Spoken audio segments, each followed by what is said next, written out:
First speaker this afternoon is Alan Miller. Alan is the Science Coordinator for the Atlantic Grains Council. Well, Alan works in many research projects and is involved with a number of things and is the lead actor in many of these items. Alan's also a farmer in the Elmwood area and farms over 500 acres in rotation with winter wheat, soybeans, and corn. So Alan, I'd like to welcome you to the front of the room.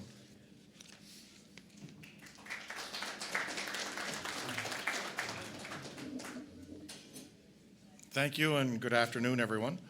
I want to take a few minutes of your time and just bring you up to date on some of the new directions of Atlantic Grains Council, an update on funding every 5 years with Agriculture and Agri-Food Canada.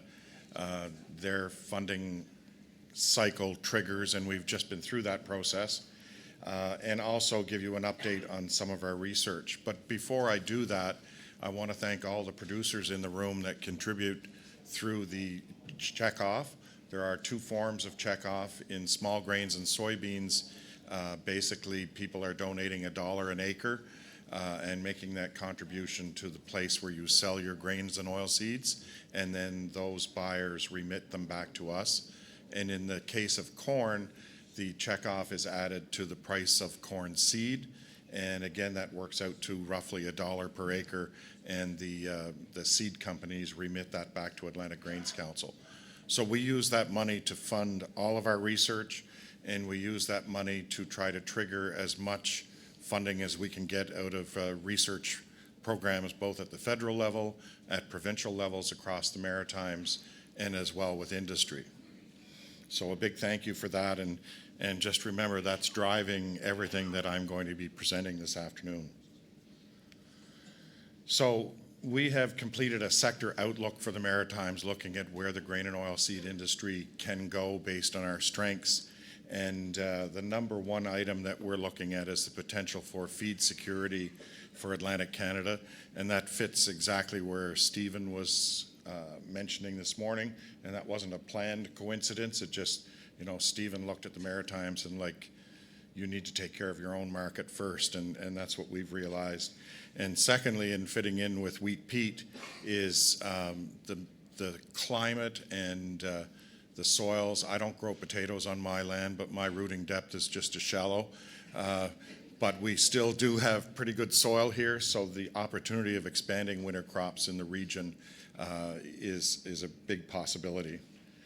So we took a look at what we produce and what we consume in the region, and this is very high-level picture, but in production I've got, I can try this out. We've got all the crops down the side, our production values in metric tons, and the feed demand, where am I?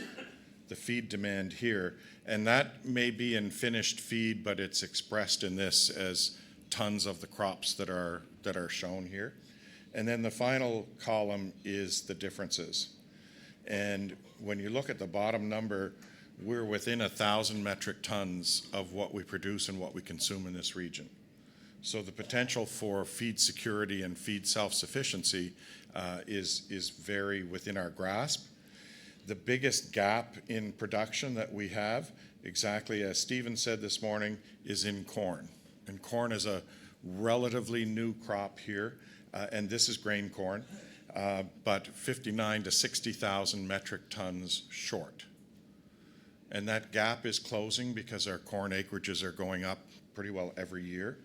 And this doesn't take into account things like imports and exports. We could have trucks with the same product on it going one way and the other one going in another direction, one leaving the region and maybe one coming in. We haven't been able to account for that. But if you looked at this as a ballpark and the closeness of this as center field, we might be out plus or minus 5% one side or the other, but the key point here is that we can be self-sustaining in feed. So this is driving where we want to go with some of the research. On the supply side, sorry, just one other comment. We do see a surplus in wheat, But you have to remember that we also produce milling wheat, and there are other markets that some of that production goes to.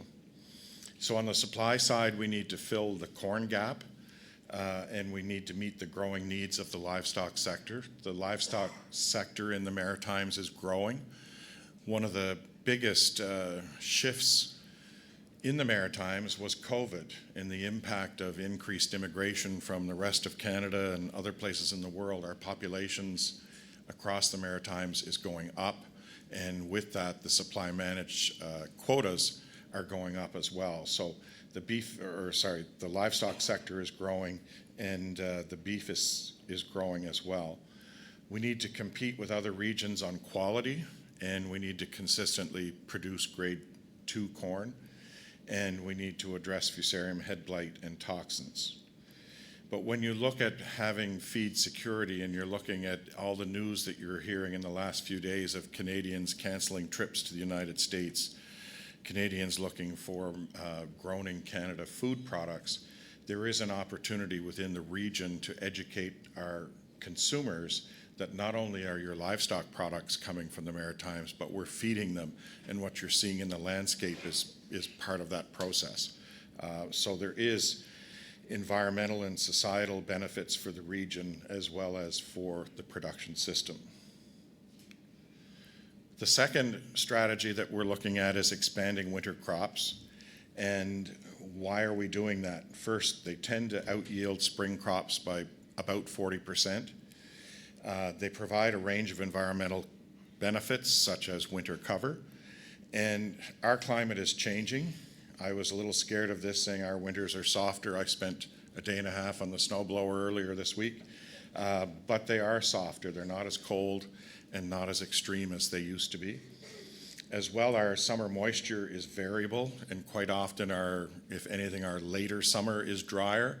And fitting in with what Pete said about the water demand for the wheat crop, our wheat crop is made in May and June, and usually we don't have water deficits at that time of the year. So there's a lot of advantages to having that crop more or less finished as we go into the peak summertime.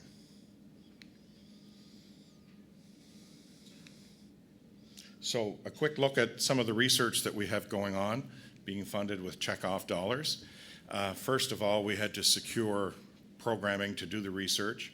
So we signed a $5.7 million SCAP Agri-Science project, and that has almost $3 million from Agriculture and Agri-Food Canada, $1.25 million from the provinces, and $1.5 million from Atlantic Grains Council and all of our industry partners. We also signed an agreement to continue variety evaluation and moving that forward for the next 5 years in small grains, soy, and corn. And we are negotiating additional projects, one including dawn management, both in the field and post-harvest, and winter wheat expansion, as well as Super U trials.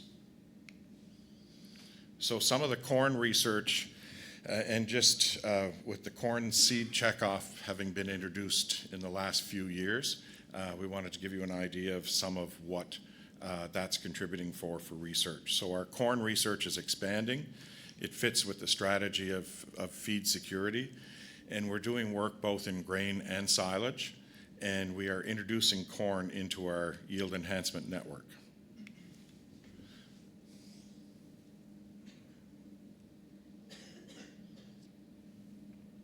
So this project has been completed, and I don't really want to talk about the seeding rates. I want to talk about the rotation effect, and Aaron will probably talk about that later this afternoon in Yen as well. But we're finding the rotation effect being the dominant factor in all of the research that we're doing. And this graph, if you look at year 0 or Y0, there was no corn in the previous 3 years. Y1, there was corn the year before. Y2, corn 2 years ago, and you can see that the yield on that improved over the corn on corn. And then 1.3 and 2.3 had corn in 2 of the previous 3 years of the crop. And you can see the clear impact of rotation with a drop in yield of 1 to 1.5 ton per acre. And we're seeing this in all kinds of other research that we're doing, that we are tracking 3-year histories on all the fields, and sometimes the impact of what had been in those fields dominates over what we actually did the trial on. So some of the research that's coming up, this is being led by Dan McEachran at AAFC Harrington. We are looking at corn tillage and row spacing, and right now we're looking at different tillage types, and we're looking at different row spacings. There is work coming out of the States on tightening up the row space. Again, going to Wheat Pete's comments this morning about capturing the sunlight with 30-inch rows and our beautiful cold springs. It takes so long for that corn to close the canopy. Are we losing growth potential in that happening?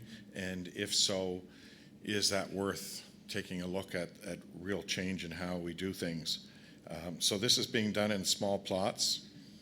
And right now, the equipment is being modified. So we would much rather have AAFC modify their plot equipment than going out to a farm and talking someone into shifting to 20-inch rows, for example. So this work is just going to be going in the ground this year. And in 26 and 27, we'll report that, or repeat it, sorry, and then report on it after we have 3 years worth of data to see whether there would be a real yield impact or not. Another project in corn that started a couple years ago is you hear of all kinds of different biostimulants that are coming on the market, and the salespeople are hitting the farms with these. And field crops were not necessarily what they had started out with, but they are seeing if there's an impact. So we wanted to take a look at the potential of biostimulants to maintain yield and quality and reduce the amount of nitrogen rates in corn. And we want to assess whether the biostimulants helped with nitrogen efficiency and whether there was any carryover. And the results that we saw in both the 70% nitrogen and 100% nitrogen, the green and the orange bars, both in grain corn and silage corn, there was really no significant difference between any of the biostimulants that we tested compared to no treatment.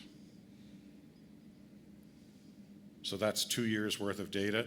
That trial is going to go in the ground again, and we're having some discussions with industry about, again, there's quite a bit of variability around how you apply it, when you apply it, and things like that, and we want to try to potentially expand that. We're also putting corn into the yield enhancement network, and the yield enhancement competition is for both grain and silage corn, and it's an opportunity to improve our quality and profitability by sharing the expertise and knowledge between farmers that participate in yen.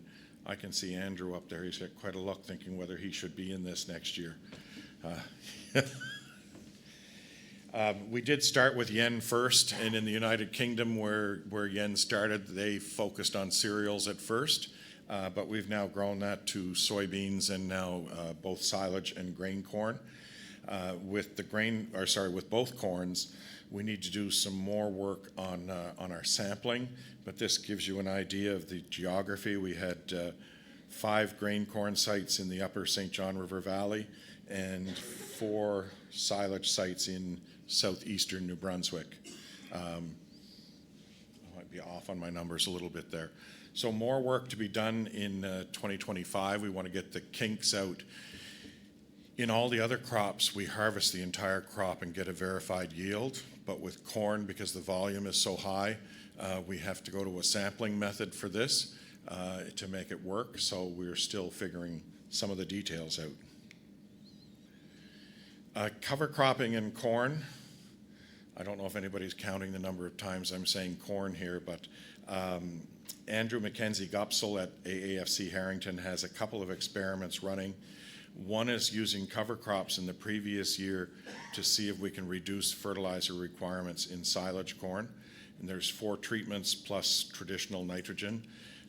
and also intercropping cover crops with silage corn, sowing the crops in at the V6 stage. And we did not see any impact on silage yield. And the advantage of sowing in the cover crop is that it gives you post-harvest soil coverage, and there is potential, and we're checking this out, for that to be a forage crop the next year. Soybeans. We know one of our challenges is that the potato rotation tends to operate on a lower pH.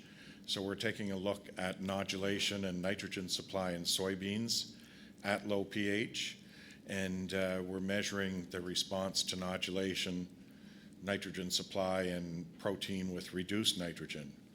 So we've added this to evaluate nodulation in the fields from the soybean yen, and the researchers here are basically taking a two-pronged approach now. The first with the trials that are at Harrington, which are listed here, but then secondly, reaching into the data that's coming out of the Yield Enhancement Network.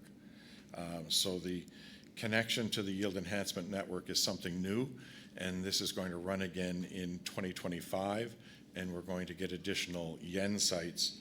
And I'm not sure if Aaron is going to mention this, but Steve Howitt is a new yen coordinator for Atlantic Grains Council, so we've got more horsepower on the ground for this. Oat lodging and disease management. We did a lot of this early work in oat management in New Brunswick, and one of the scientists here, Adam Foster, grabbed onto that and wanted to take a look at disease pressure. We can respond to nitrogen, but then we get disease pressure and lodging. And with climate change bringing more extreme weather events, it's hard to go through that month of August without some kind of major storm hitting and having lodging. So we wanted to take a look at best management practices, both to reduce lodging and improve oat yields. So there's field trials that have been happening since 2023, and they'll continue on, where we're testing nitrogen levels, fungicides, and the timing of the applications. And then the second one is looking at greenhouse and growth chamber studies. If you know Adam, he's not happy until he can tinker around in the greenhouse with different pathogens and things like that. So some of the early results, at 50 units of nitrogen, fungicides did a good job of control. And you can see as you go down here, the lodging rating on the side, basically the higher the bar, the more lodging. So with the application of various fungicides at 50 units of nitrogen, that can be well managed. And you can see another example here with untreated and 4 different fungicides. We were able to keep the crop standing at 50 units of nitrogen. And then the blue bars, once we got nitrogen up to 100 units, nothing stopped it from lodging. And then Adam started playing around and started looking at pathogens that were present. And as you can see here, most of the pathogens reduced stem strength, as you can see here. But here's one interesting one that I won't try to pronounce that's actually improving oat stem strength. So that may turn out to be something that may move forward in a biological. It's too early to talk about, but you can see the control with a nice green stem, and then 7 days after infecting it with these different organisms that have been found in the field, you can see why the oats are lodging, because the stem has no strength left. So this is going to continue on and more controlled studies to assess the variety resistance to lodging diseases, and just an acknowledgement of the researchers being led by Adam Foster. Aaron Mills is involved, and Nancy McLean at Dalhousie University, and Dustin McLean, PhD student that has another connection in the room. But anyway, we'll move on. So another project that involves Dalhousie and Dr. Yunfei Yang, who's here today, is in effects of enhanced efficiency nitrogen fertilizers on various performance criteria of grain corn. And you have no idea how hard this is, standing up here giving a synopsis, and the scientists are sitting in the room saying, he is botching this so bad, I won't be able to correct him afterwards. But you can see here that Yunfei has all kinds of different treatments and split application and not split with urea, pure yield, super U, and she has added a Cotex EEF, which is actually a local Nova Scotian product, into her trial. So the summary of results are mixed. I'm not going to go through each of the lines here, but interesting, we found no difference in greenhouse gas emissions in Truro in 2023. We did see no yield benefit to split applications compared to application at planting, but again, that was only in Truro and not necessarily at Harrington, so there are 2 sites for this. And you can see down below the picture where you can see the controls with low nitrogen are showing up, and this represents one of the plots at Harrington. So a thank you to all the people on this list who had a role in making this experiment go forward. So Aaron Mills, who you're going to hear about, I'm not talking today very much about the Yield Enhancement Network. Aaron is going to be coming on board to talk about that, but just the note that it is your checkoff that is providing the support to Yen that we need. And Aaron has a number of projects that he's leading that are listed here, 5 different projects across a range of crops. One interesting one, the evaluation of genetics times environment times management on milling wheat, and I can't say G times E times M without looking at Eric Richter because that's built into his language.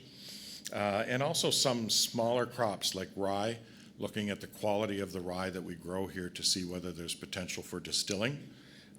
So all important research.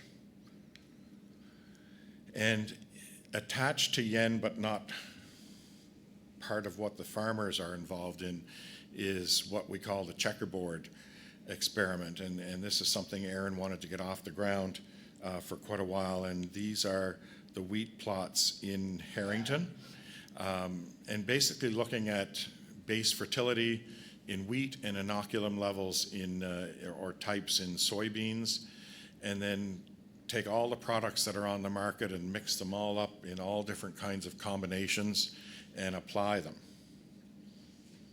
So it does really look like a checkerboard. And there's an example of the results that are not declared. Aaron, I don't know when you're going to declare these, but you can see that obviously the dark green is the highest yields, and these are actually aligned to the plots. But you also see some dark red with very low yields and orange with very low yields, 1.3 to 1.97 metric tons per acre is a huge difference. So he's just starting to sort through this and see which combinations are showing up. And he's hesitant to report on this with just 1 year. We want to get a few years data involved in this so that the trends are more robust. So some additional research.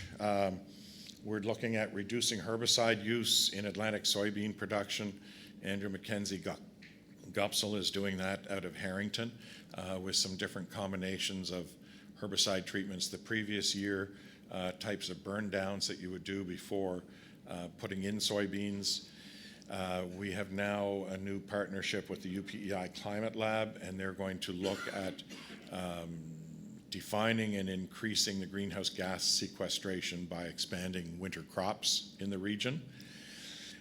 We have a project with the province of PEI looking at expanding winter wheat acres across the island, and right now we have samples of all of the varieties that are in the variety trials in Winnipeg for value-adding testing.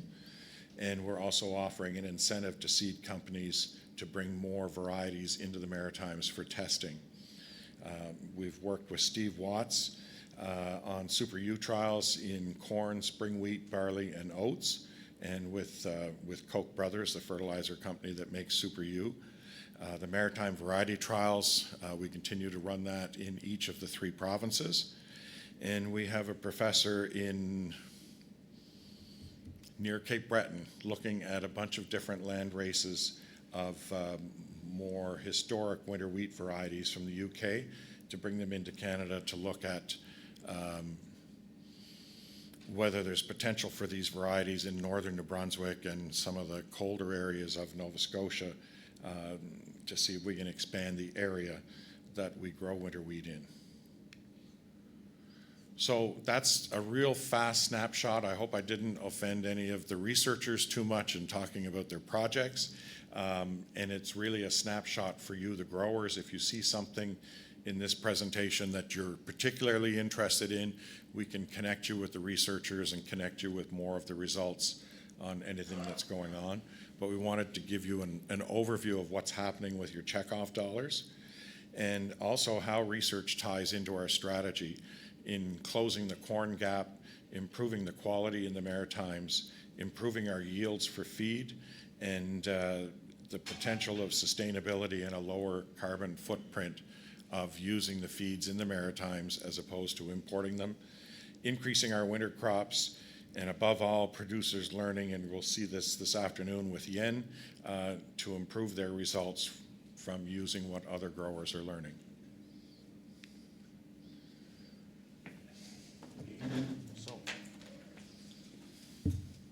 Thank you very much, Alan. Are there any questions for Alan?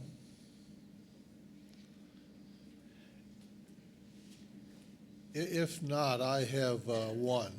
Alan, just outline if a farmer out there has an idea or something that he thinks would make a good research project, how should he get a hold of the Grain Council and get that on the agenda? You can certainly contact myself, but I would think the easiest would be to go through the website and put the idea into us from the website. We are going to be starting about every 3 to 4 years. We go through a process of meeting with producers and looking at what research priorities are across crops and across the region. The last time we did this with COVID, we had to do it over the phone. But we dealt with a lot of producers who would be involved in Yen and who would be involved in on-farm agronomy. And then we talked to the science community after that to look at priorities. So basically, at Google Atlantic Grains Council and bring the idea forward or talk to any of us. Thank you, Alan.